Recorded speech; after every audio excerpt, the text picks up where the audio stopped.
تا حالا اسم پسوندهای صفت‌ساز به گوشتون خورده؟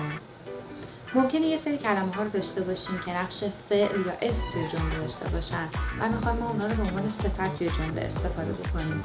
توی اینجور مواقع میایم از پسوندهای مختلفی استفاده میکنیم که یکی از اونا که میخوایم با هم امروز روش کار بکنیم full هستش.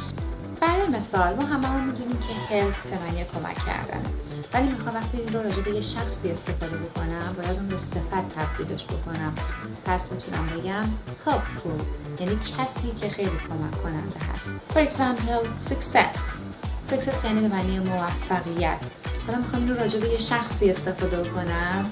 successful یعنی کسی که موفق هست. cheer شادی، خوشی. حالا یه شخصی که خیلی شاد و خوشحاله cheerful. حالا نوبت شما.